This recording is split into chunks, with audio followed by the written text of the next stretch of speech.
पलामू प्रमंडल और चतरा जिले को आज़ादी के बाद से पार्लियामेंट में नैसर्गिक अभी तक पहचान ही नहीं मिली थी। यहाँ का व्यक्ति कभी जीत के जा ही ले रहा था। नंबर दूसरा कि जो दिल्ली में यहाँ का हिस्सा है, आज़ादी के बाद आज तक वहाँ से आया ही नहीं है। जो लोग भी जीत के गए, रहमो करम पर किसी के जीत के गए, जैसे पिछला 10 साल भारतीय जनता पार्टी ने जिसको एक कम अनुभव वाले व्यक्ति को भेज दिया, इस बार भी वैसा व्यक्ति को नहीं भेजा जो कभी विधायिका का या और दूसरा कोई अनुभव रहा हो।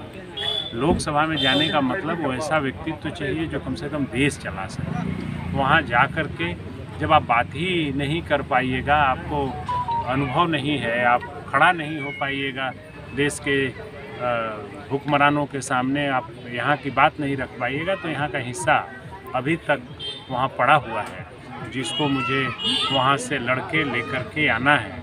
जो बहुत दिनों से बाहरी लोग रहे हैं और उसके बाद यहाँ नहीं विकास हुआ है, वो तो उनका हिस्सा लाना है।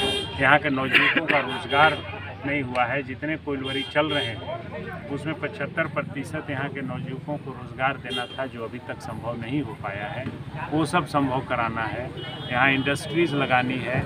यहाँ के हमारे बच्चे जाते हैं दूसरे जगह काम करने, कोयला भी मेरा बाहर जाता है, बच्चे भी बाहर जाते हैं, बिजली भी बाहर जाता है।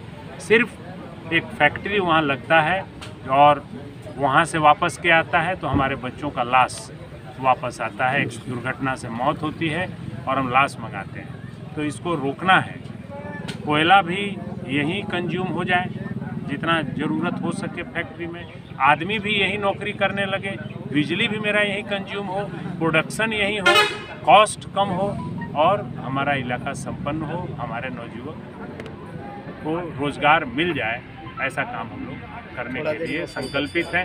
इसीलिए 2-3 साल से हम लगे हुए हैं कि एक नैसर्गिक, एक प्राकृतिक यहाँ से नेतृत्व लोकसभा को दे सकें, इस पलामू प्रमंडल और चतरा जिले को लोकसभा में दे सकें। धन्यवाद।